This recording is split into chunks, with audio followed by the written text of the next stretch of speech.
السلام علیکم ورحمۃ اللہ وبرکاتہ۔ اعوذ باللہ من الشیطان الرجیم، بسم اللہ الرحمن الرحیم۔ رب اشرح لی صدری ویسر لی امری واحلل عقدۃ من لسانی یفقہوا قولی۔ رب زدنی علما وعملا یا مقلب القلوب ثبت قلبی علی دینک۔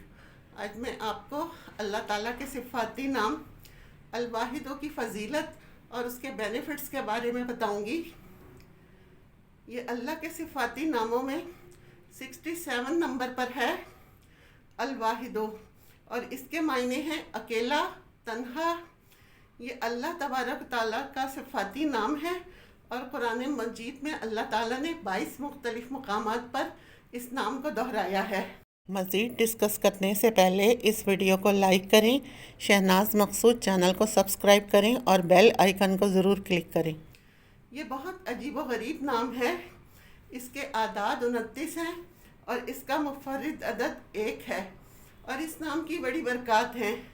اس کے بینیفٹس ہیں: اگر کسی انسان کے دل میں مخلوق کا خوف ہو یا کسی خاص کا خوف ہو اور وہ اسے دل سے نکالنا چاہتا ہے، تو اس کے لیے یا اللہ یا واحدو، یا اللہ یا واحدو 313 مرتبہ پڑھے۔ اول و آخر 11 مرتبہ درود شریف پڑھ لے۔ اللہ تعالیٰ اسے ایسا بے خوف کر دیں گے کہ اللہ کے علاوہ کسی اور کا خوف اس کے دل میں نہ رہے گا، اور نہ ہی کسی کی دہشت رہے گی۔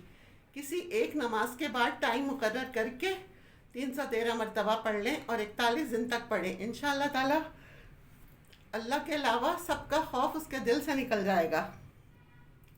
غیر اللہ کی محبت دل سے نکالنے کے لیے ایک تو یہ کہ اللہ کے مقابلے میں غیر اللہ کی محبت دل میں ہے، دوسرے یہ کہ اسپیسیفک کسی کی محبت دل میں جم گئی ہے، اور وہ ایسی محبت ہے جو اس کے لیے مضر اور نقصان دہ ہو رہی ہے، یا آج کی دنیا میں کسی ناجائز محبت میں پھنس گیا ہے، یا اولاد میں سے کوئی بچہ یا بچی کسی ناجائز محبت میں پھنس گئی ہے، جیسا آج کل کا کلچر ہے، تو اس کی ناجائز محبت اس کے دل سے نکالنی ہے۔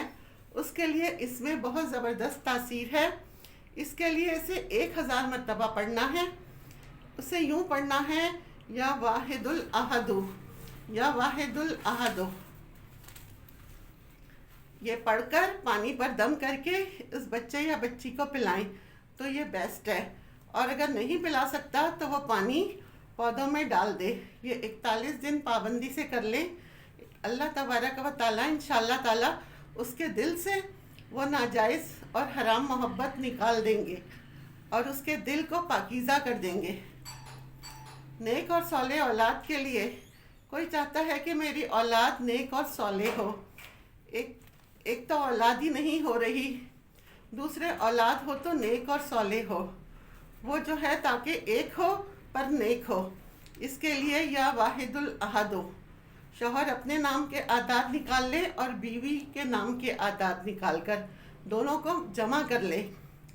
دونوں جمع کر کے جتنے بھی ہوں اتنی مرتبہ ایک کاغذ پر لکھ کر اس پر یا واحد الاحد لکھنا ہے۔ یہ لکھ کر اس کو فولڈ کر کے ایک تعویذ بنا کر عورت یا مرد اسے گلے یا بازو میں پہن لے یا باندھ لے۔ اس کی برکت سے انشاءاللہ تعالیٰ ایک تو اولاد نصیب ہو جائے گی، دوسرے نیک اور صالح بھی ہوگی۔ اگر کوئی انسان یہ چاہتا ہے کہ مجھ پر ایسے عجائبات ظاہر ہوں دنیا میں، ایک عجائبات تو دنیا میں ہیں، یعنی دنیا کے ہی ہیں تفریحی جو ہیں، دوسرے یہ کہ ایسے عجائبات ظاہر ہوں کہ میرے ایمان اور معرفت میں اس سے اضافہ ہو۔ وہ بیداری میں بھی ہو سکتا ہے اور نیند کی کیفیت میں بھی۔ اس کے لیے اس میں بڑی تاثیر ہے۔ اول و آخر 11 مرتبہ درود شریف پڑھ لیں، اور الواحد الاحد 100 مرتبہ 1100 مرتبہ سے پڑھنا ہے۔ یہ 41 دن تک پابندی سے پڑھنا ہے۔ انشاءاللہ تعالیٰ عجائبات کا مشاہدہ کرے گا جو اس کے علم و معرفت میں اضافہ کر دیں گے۔ اگر چور یا ڈاکو کا ڈر اور خوف ہو اور حالات انتہائی خراب ہوں تو الواحدوں کو 313 مرتبہ کسی ایک نماز کے بعد پڑھیں، انشاءاللہ تعالیٰ آپ کی اور آپ کی فیملی چور اور ڈاکو سے محفوظ رہے گی۔ اللہ پاک ہماری اور آپ کے مسائل حل کریں، مشکلات ختم کریں اور ہمیں ثابت قدم رکھے اور عمل کرنے والا بنائے، آمین۔ وآخر دعوانا ان الحمد للہ رب العالمین۔